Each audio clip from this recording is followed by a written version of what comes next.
Good morning, class. Hope you all are fine. So let's start ionization enthalpy. Ionization enthalpy किसको बोला गया था? एक आउटर मोस्ट इलेक्ट्रॉन को रिमूव करने के लिए जो एनर्जी चाहिए होती है।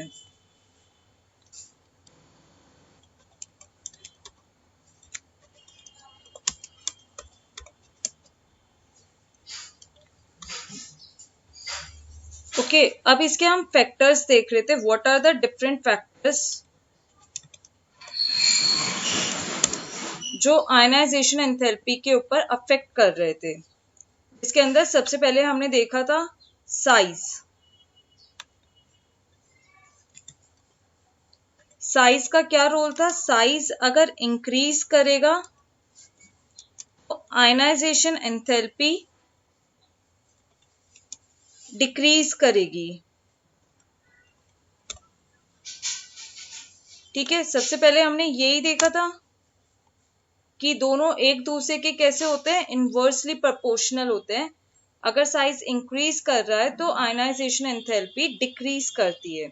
नेक्स्ट फैक्टर जो अफेक्ट करता है वो क्या है? Nuclear charge.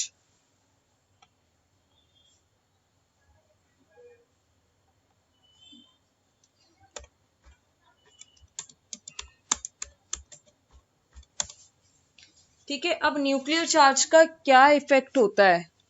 अब मैंने बता रखा है कि साइज पर न्यूक्लियर चार्ज का इफेक्ट हमें देखने के लिए मिलता है। बताओ कि क्या इफेक्ट होता है साइज का न्यूक्लियर चार्ज पे? दूसरे से कैसे इफेक्टिव होता है? न्यूक्लियर चार्ज का मतलब क्या होता है? न्यूक्लियर चार्ज अगर इंक्रीज करता है तो साइज क्या हो जाता है? डिक्रीज हो जाता है।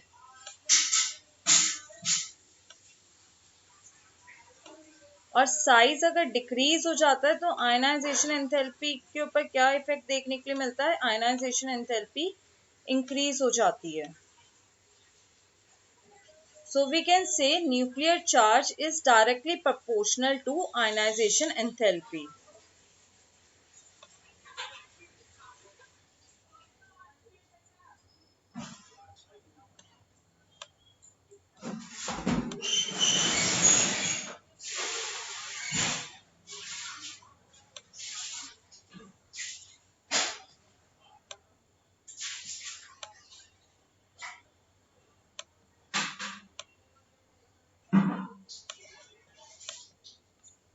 क्लास इससे रिलेटेड क्वेश्चंस आते हैं तो इसको साथ साथ नोट डाउन करते रहना। Next one is electronic configuration.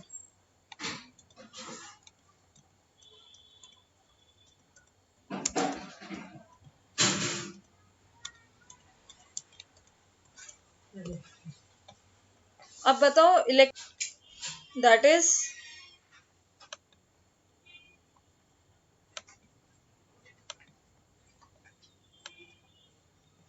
Half fill,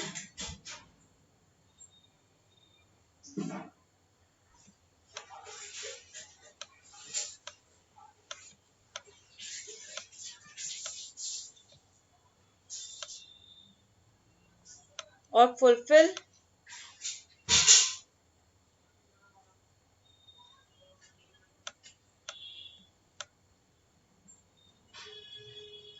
ठीक है, और एक कॉन्फ़िगरेशन जो नॉर्मली हम करते हैं,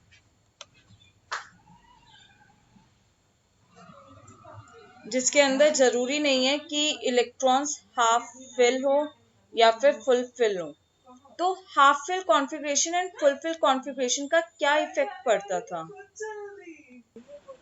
half fill and full fill वाली कॉन्फ़िगरेशन से इलेक्ट्रॉन्स को निकालना बहुत मुश्किल होता है।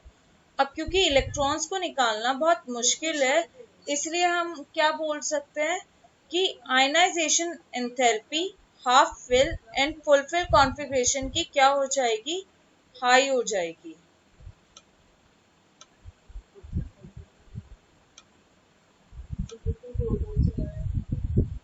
ठीक है, half fill and full fill वाले की कॉन्फ़िगरेशन कैसी हो जाएगी? हाई। क्योंकि इसके अंदर से इलेक्ट्रॉन निकालना बहुत मुश्किल हो जाएगा। अगर इलेक्ट्रॉन निकालना मुश्किल है, that means ionization enthalpy high हो जाएगी।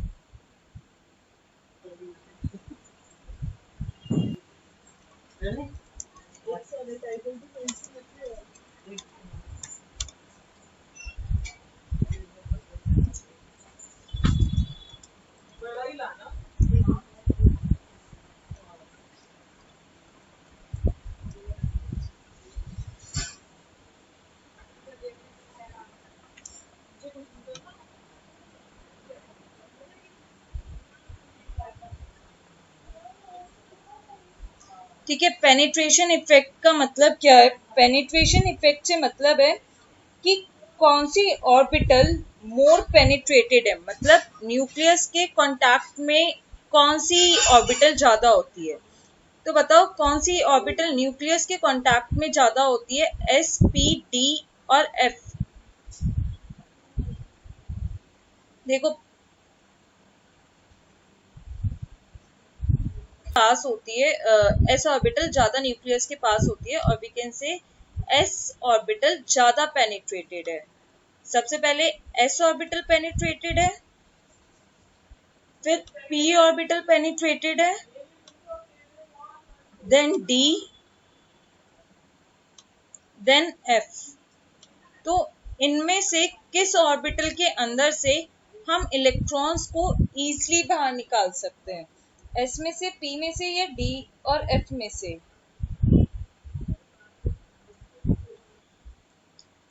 तो एफ वाली ऑर्बिटल कम पेनिट्रेटेड है, इसलिए हम एफ में से इलेक्ट्रॉन्स को इजीली बाहर निकाल सकते हैं। तो हम क्या कह सकते हैं?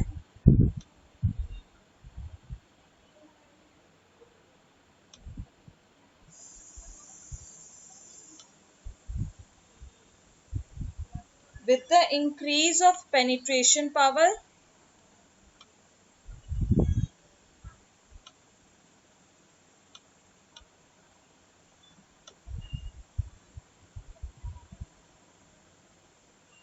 ionization enthalpy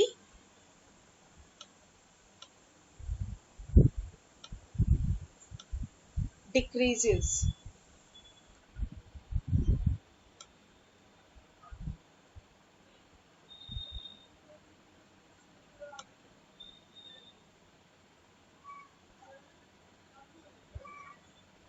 ठीक है, तो पेनिट्रेशन पावर इंक्रीज होने से आयनाइजेशन एंथैल्पी क्या हो जाएगी? डिक्रीज हो जाएगी। Similarly shielding effect,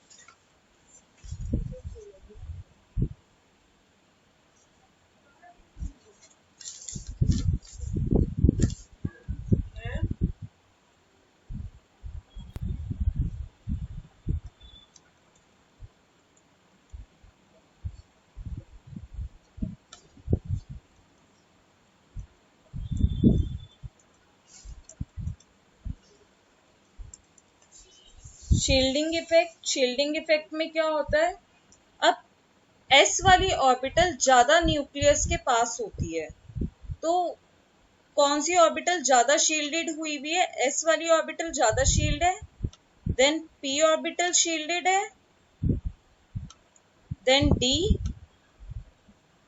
then f. तो शील्डिंग का मतलब है एस ऑर्बिटल को कवर कर रखा है पी ऑर्बिटल ने, फिर पी ऑर्बिटल को कवर प्रोटेक्शन दे रखी है डी ने, डी को प्रोटेक्शन दे रखी है एफ ने। शील्ड मींस प्रोटेक्शन प्रोवाइड करना।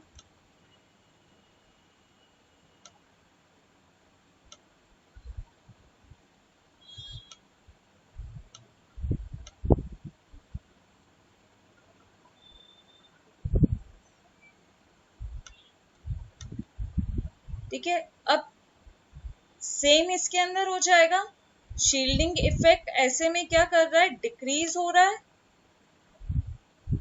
तो हम कह सकते हैं अगर शील्डिंग इफेक्ट डिक्रीज होएगा तो आयनाइजेशन एंथैल्पी क्या हो जाएगी? इंक्रीज हो जाएगी।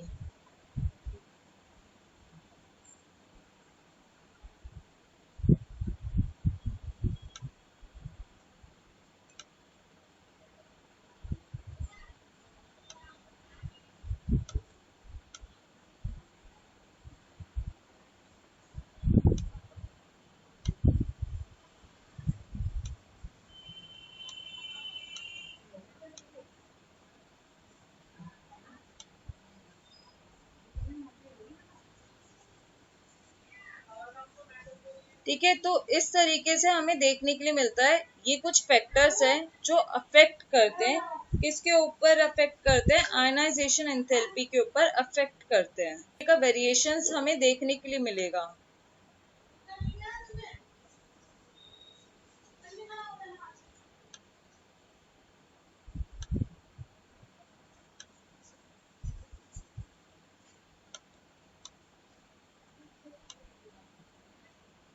अलोंग द पीरियड साइज क्या करता है, देखो along the period size decrease करता है, जिसका रिजल्ट क्या होगा, आयनाइजेशन एंथैल्पी इंक्रीज कर जाएंगी।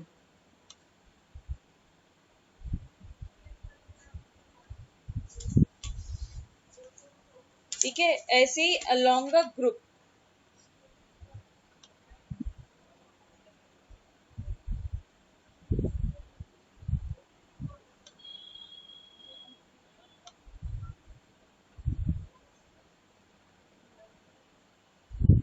अलोंग अ ग्रुप क्या देखने के लिए मिलता है, साइज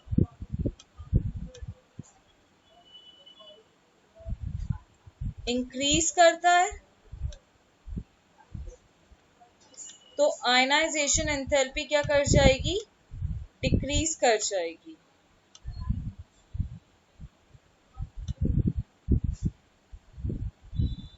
ठीक है, तो ये बेसिक ट्रेंड होता है कि किस तरीके से एक पीरियड के अंदर आयनाइजेशन एंथैल्पी इंक्रीज और डिक्रीज होती है, और एक ग्रुप के अंदर आयनाइजेशन एंथैल्पी इंक्रीज और डिक्रीज होती है।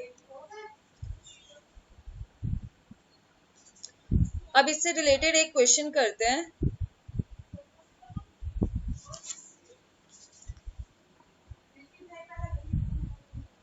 फर्स्ट आयनाइजेशन एंथैल्पी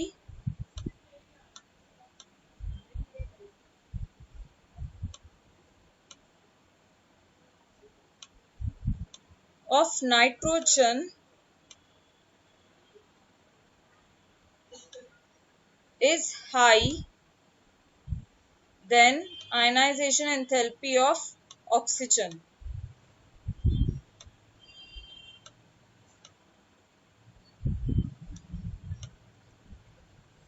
अब इसके अंदर देखो, नाइट्रोजन,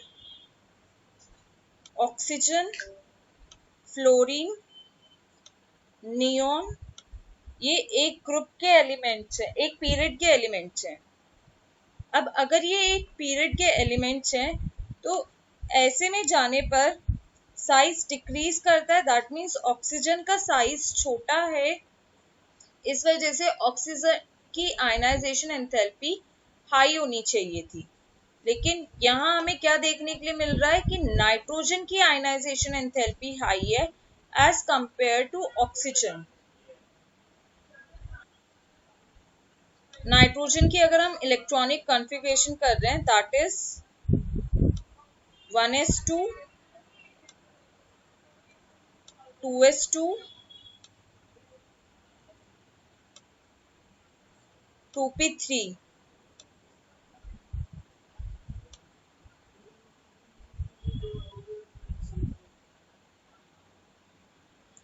और ऑक्सीजन की अगर हम आयनाइजेशन एंथैल्पी कर रहे हैं, तो वो क्या हो जाएगी, इलेक्ट्रॉनिक कॉन्फ़िगरेशन क्या हो जाएगी, 1s2 2s2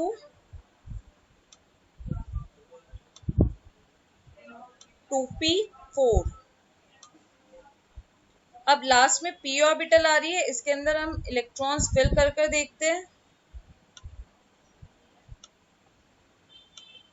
2p3 का मतलब कुछ इस तरीके से हो जाएगा, दैट इज हाफ फिल।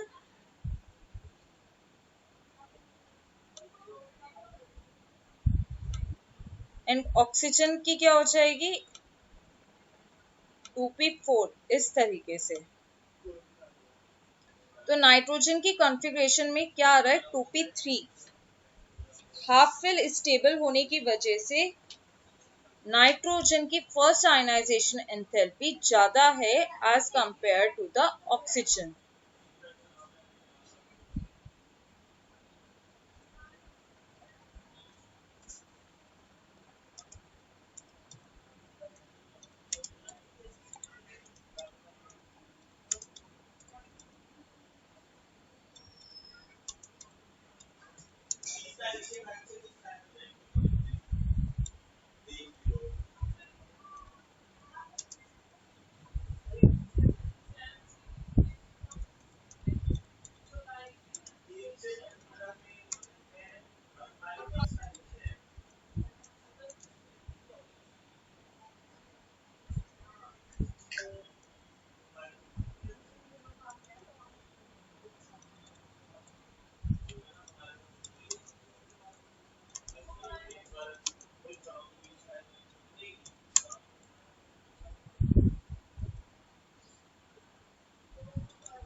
ठीक है। तो इस तरीके से नाइट्रोजन की हाफ फिल कॉन्फ़िगरेशन है कंपेयर टू द ऑक्सीजन। इसलिए नाइट्रोजन की आयनाइजेशन एंथैल्पी क्या हो जाती है, हाई हो जाती है। अब जब हम पेपर के अंदर आंसर करेंगे तो पेपर में हमें पूरी इसी तरीके से कर दिखाना पड़ेगा।